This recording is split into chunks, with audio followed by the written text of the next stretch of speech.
ओम शांति। 25 सितंबर 2022 के ईश्वरीय महावाक्य।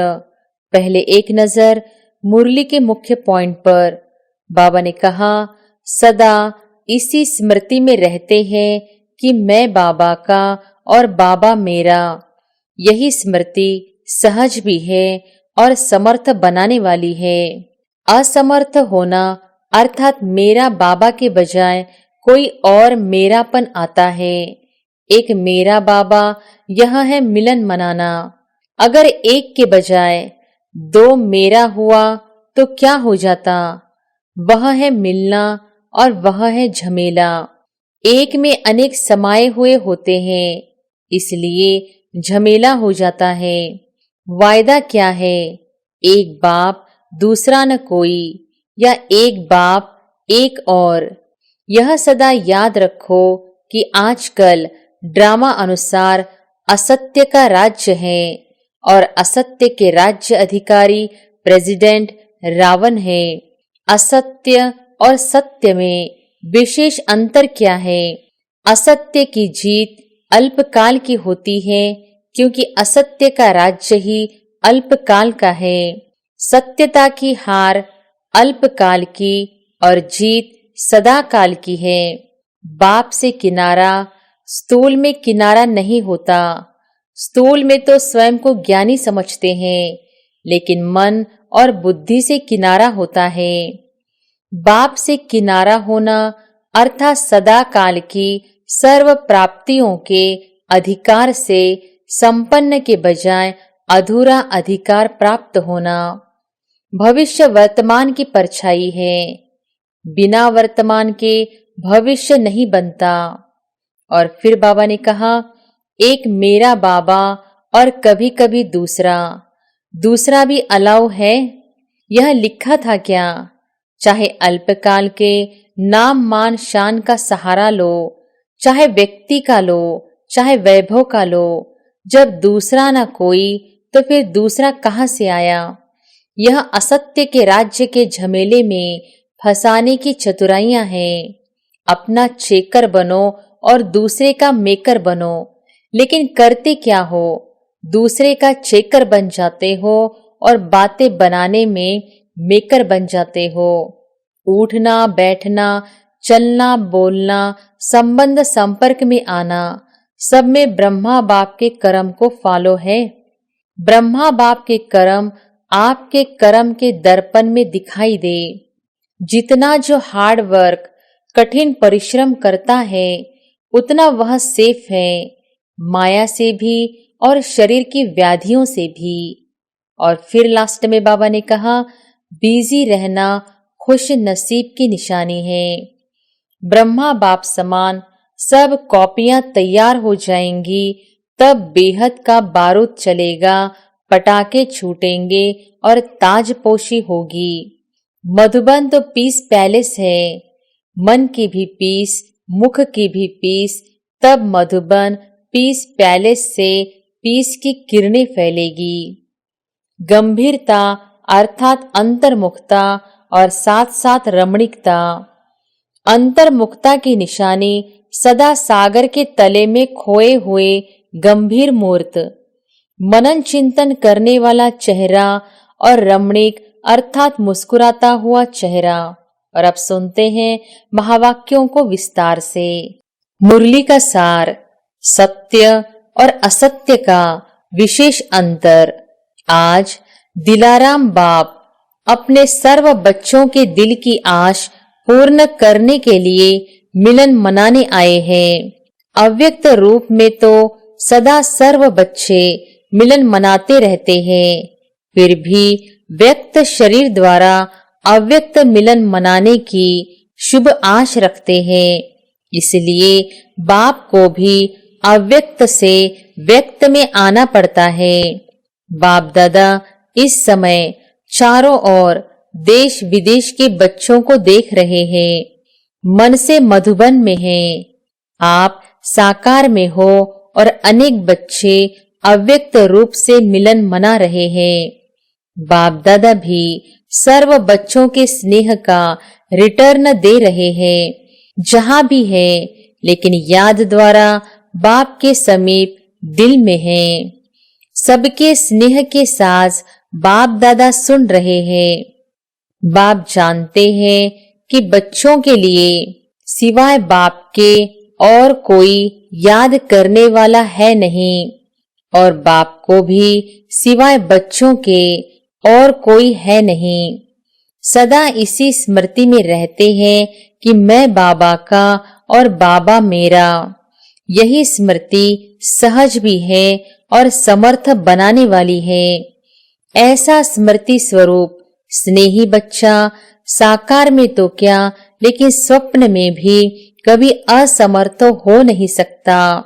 असमर्थ होना अर्थात मेरा बाबा के बजाय और कोई मेरापन आता है। एक मेरा बाबा, यह है मिलन मनाना।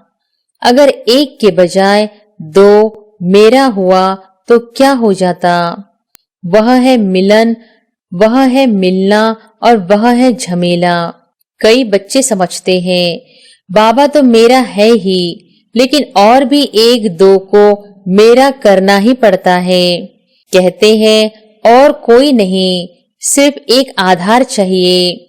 लेकिन वायदा क्या है? एक बाप दूसरा न कोई, या एक बाप एक और। भोले बन जाते हो। उस एक में अनेक समाये हुए होते हैं, इसलिए झमेला हो जाता है।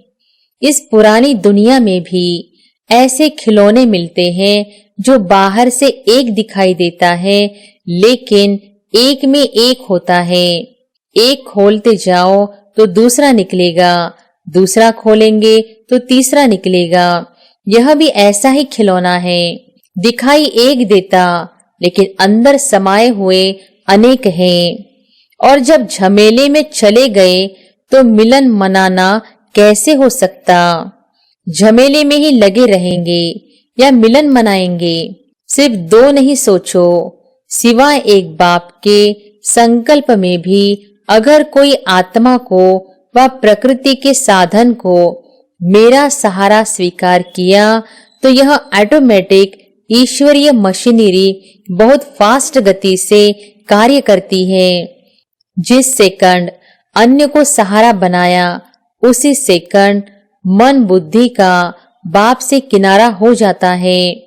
सत्य बाप से किनारा होने के कारण बुद्धि असत्य को सत्य, रॉन्ग राइट मानने लगती है, उल्टी जजमेंट देने लगती है।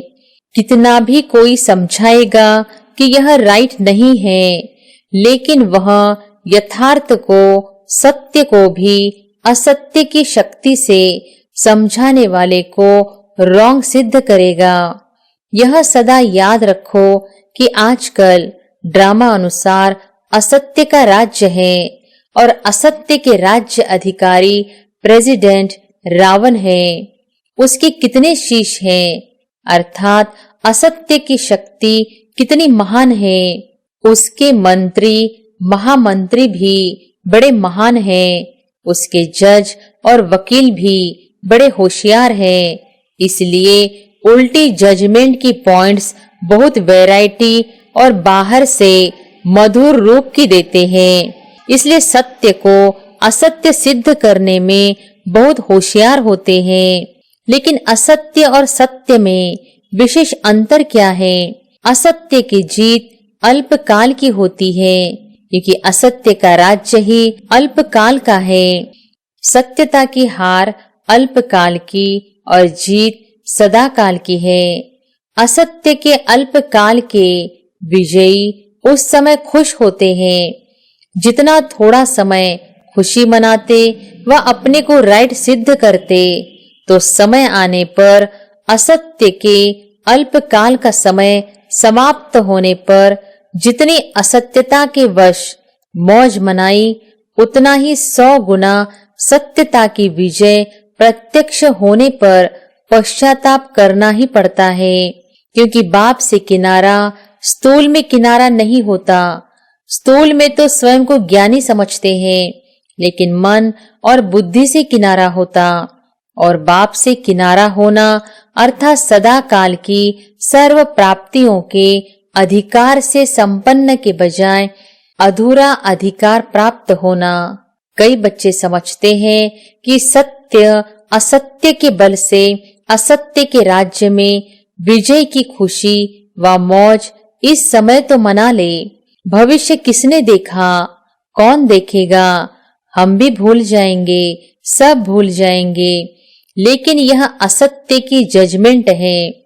भविष्य वर्तमान की परछाई है, बिना वर्तमान की भविष्य नहीं बनता।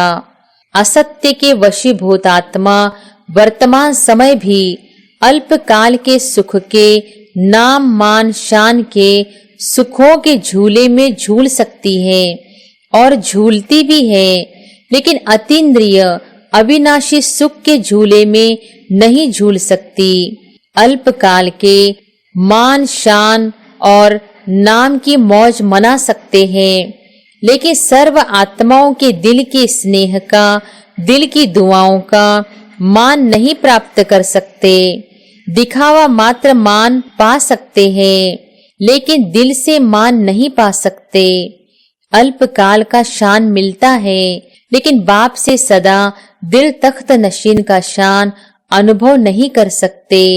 असत्य के साथियों द्वारा नाम प्राप्त कर सकते हैं, लेकिन बाप दादा के दिल पर नाम नहीं प्राप्त कर सकते, क्योंकि बाप दादा से किनारा है।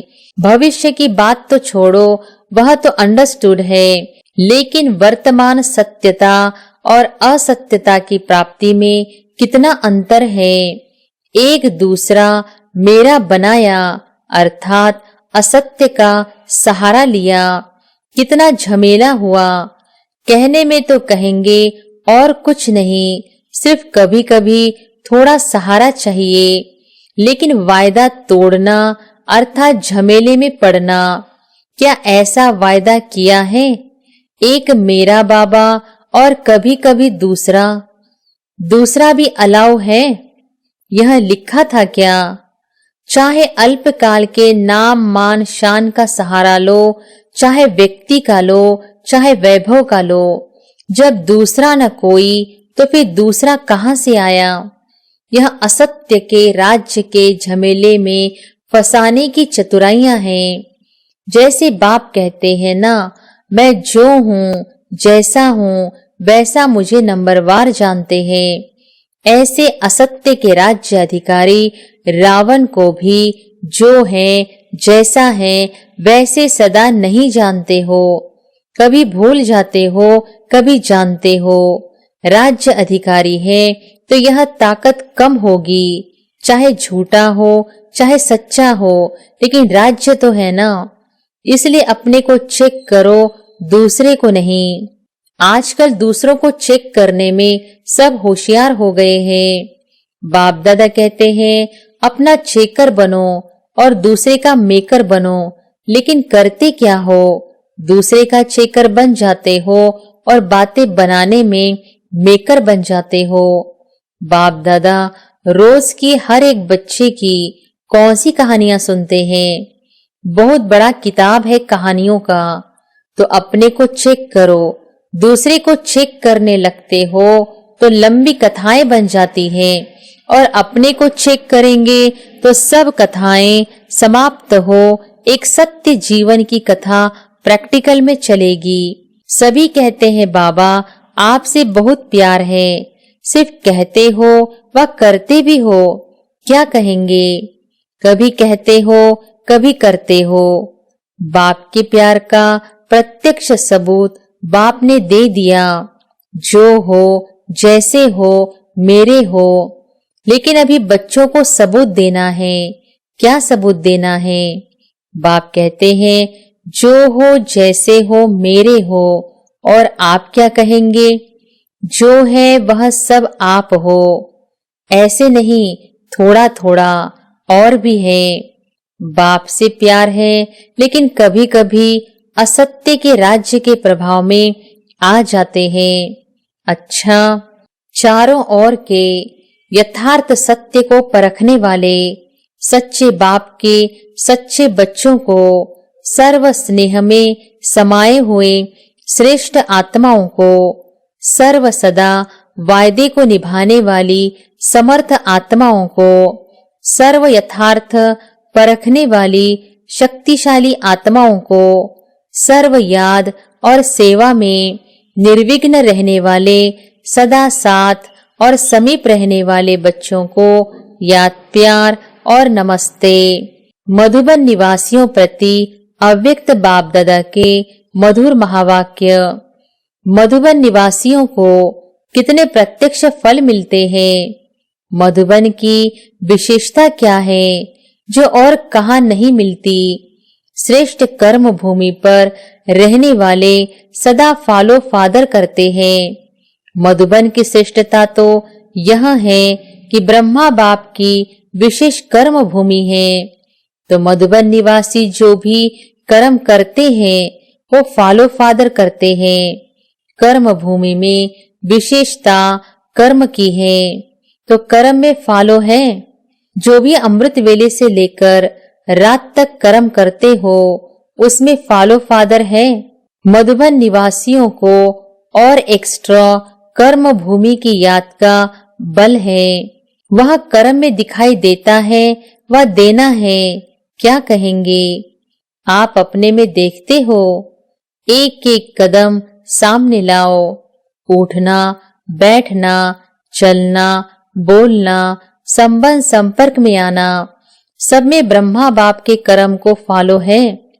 कर्म भूमि का फायदा तो यही है ना, तो इतना लाभ ले रहे हो। शक्तियां क्या समझती हैं? कर्म भूमि का लाभ जितना मधुबन ले सकता है उतना औरों को लेने आना पड़ता है, और आपको मिला हुआ है। वरदान भूमि है, कर्म भूमि है, तो हर कर्म वरदान योग्य है। जो कोई भी देखे तो मुख से वरदान निकले, इसको कहेंगे वरदान भूमि का वरदान लेना। चाहे साधारण कर्म कर रहे हो, लेकिन साधारण कर्म में विशेषता दिखाई दे, यही मधुबन की विशेषता है ना। विशेष ब्रह्मा बाप की अपने कर्म भूमि में रहने वालों के प्रति यह विशेष श्रेष्ठ आश है कि मधुबन का एक एक ब्राह्मण आत्मा, श्रेष्ठ आत्मा हर कर्म में ब्रह्मा बाप के कर्म का दर्पण हो। तो दर्पण में क्या दिखाई देता है? यही दिखाई देता है ना। अगर आप दर्पण में खड़े होंगे तो हूबहू आप ही दिखाई देंगे या दूसरा। तो ब्रह्मा बाप के कर्म आपके कर्म के दर्पण में दिखाई दे। भाग्यवान हो। यह तो सदा सभी कहते भी हैं और है भी, लेकिन हर कर्म में ब्रह्मा बाप के कर्म दिखाई दे। यह सर्टिफिकेट कौन लेगा और कब लेंगे? लेना तो है ना, या ले लिया है? जिसने यह सर्टिफिकेट ले लिया है कि हर कर्म में ब्रह्मा बाप के कर्म दिखाई दे रहे हैं, उनका बोल ब्रह्मा का बोल समान, उठना, बैठना, देखना, चलना सब समान, ऐसा सर्टिफिकेट लिया है। जिसको लेना है वो हाथ उठाओ। यह भी अच्छा है। कहने से पहले करके दिखाएंगे, लेकिन यह लक्ष्य रखो कि हर कर्म बाप समान हो। ब्रह्मा बाप को फॉलो करना तो सहज है ना। निराकारी बनना अर्थात सदा निराकारी स्थिति में स्थित होना, उसके बजाय कर्म में फॉलो करना उससे सहज है। तो ब्रह्मा बाप तो सहज काम दे रहा है, मुश्किल नहीं। तो सभी लक्ष्य रखो कि मधुबन में जहां देखे, जिसको देखे, ब्रह्मा बाप के कर्म दिखाई दे। कर्म में सर्वव्यापी ब्रह्मा कर सकते हो। जहां देखे ब्रह्मा समान हो सकता है, हो सकता है ना। मधुबन की महिमा अर्थात मधुबन निवासियों की महिमा, मधुबन की दीवारों की महिमा नहीं है, मधुबन निवासियों की महिमा है। मधुबन की महिमा चारों ओर से रोज सुनते हो ना। मधुबन निवासियों की महिमा जो होती है वह किसकी है? आप सबकी है ना। नशा तो रहता है कि हम मधुबन निवासी हैं। जैसे यह नशा है वैसे यह नशा भी प्रत्यक्ष दिखाई दे कि यह ब्रह्मा बाप के समान फॉलो फादर करने वाले हैं। अच्छा, सभी संतुष्ट हो? कुछ सेलिब्रेशन चाहिए? सेलिब्रेशन की भूमि में बैठे हो, कितने बेफिक्र बैठे हो, शरीर की मेहनत करते हो और तो सब बना बनाया मिलता है। जो शरीर की मेहनत नहीं करते हैं उनको एक्सरसाइज की मेहनत कराते हैं। आप तो लक्की हो ना जो एक्सरसाइज नहीं करना पड़े, हाथ पांव चलते रहते हैं। जितना जो हार्ड वर्क कठिन परिश्रम करता है उतना वह सेफ है, माया से भी और शरीर की व्याधियों से भी। बुद्धि तो बिजी रहती है ना, और फालतू तो कुछ नहीं चलेगा। तो सदा बिजी रहते हैं वे बहुत लक्की है। इसलिए अपने को फ्री नहीं करना। चलो बहुत समय कर लिया, अब फ्री हो जाए। बिजी रहना खुश नसीब की निशानी है। खुश नसीब होना, अपने को सदा बिजी रखना। अच्छा, अभी बाप दादा को करके दिखाना, समझा? ब्रह्मा बाप की विशेषता सूरत में क्या देखी? गंभीरता के चिन्ह भी और मुस्कुराहट भी। गंभीरता अर्थात संतुष्ट, गंभीरता अर्थात अंतर्मुखता और साथ साथ रमणीकता। अंतर्मुखी की निशानी सदा सागर के तले में खोए हुए गंभीर मूर्त, मनन चिंतन करने वाला चेहरा, और फिर रमणीक अर्थात मुस्कुराता हुआ चेहरा। तो दोनों ही लक्षण सूरत में देखे ना। ऐसी आपकी सूरत भी ब्रह्मा बाप के कॉपी स्वरूप हो।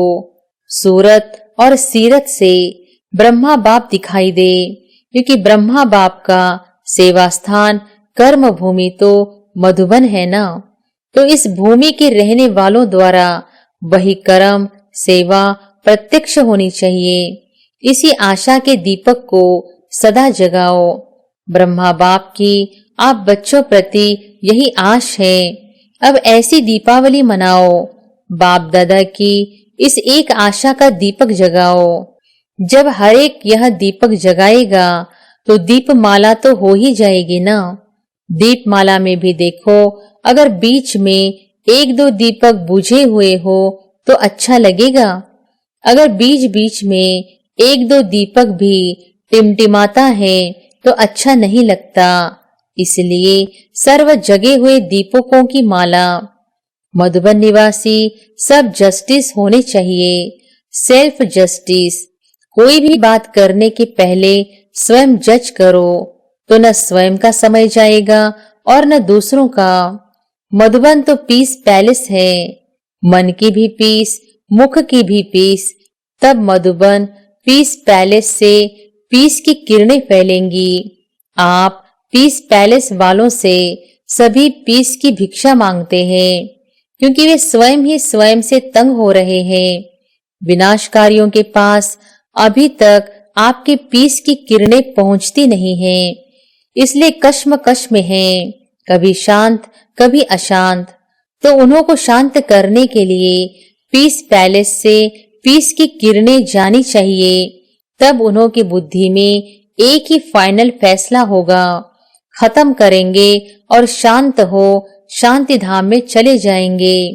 तो ऐसे भिखारियों को अब महादानी बन महादान व वरदान देने वाले बनो। बाप दादा तो सदा समझते हैं कि मधुबन वाले विश्व को बाप दादा के समीप लाने वाले समीप रतन है। तो अब ऐसा सबूत दिखाओ। जब ब्रह्मा बाप समान सब कॉपियां तैयार हो जाएंगी तब बेहद का बारूद चलेगा, पटाखे छूटेंगे और ताजपोशी होगी। तो अब यह डेट फिक्स करो। जब आप सब ब्रह्मा बाप की बिल्कुल फोटोकॉपी होंगे तभी यह डेट आएगी। मधुबन निवासी जो चाहे वह कर सकते हैं। अच्छा, तो अभी सब क्या सोच रहे हो? बाप दादा के पास मन के संकल्पों की ही कैमरा नहीं, लेकिन हर एक के मन में क्या चलता है वह भी बाप दादा स्पष्ट देख सकते हैं। साइंस वाले तो अभी तक कोशिश ही कर रहे हैं कि ऐसी कैमरा निकाले जो अंदर के संकल्प की रेखाएं मालूम हो जाए, वे बेचारे मेहनत बहुत कर रहे हैं। यह सब इन्वेशन करते करते रह जाएंगे और आप तैयार हुए साधन कार्य में लगाएंगे। अच्छा, वरदान है, परखने की शक्ति द्वारा कुसंग व व्यर्थ संग से बचने वाले शक्तिशाली आत्मा भव। परखने की शक्ति द्वारा कुसंग व व्यर्थ संग से बचने वाले शक्तिशाली आत्मा भव। कई बच्चे कुसंग अर्थात बुरे संग से तो बच जाते हैं, लेकिन व्यर्थ संग से प्रभावित हो जाते हैं, क्योंकि व्यर्थ बातें रमणीक और बाहर से आकर्षित करने वाली होती है।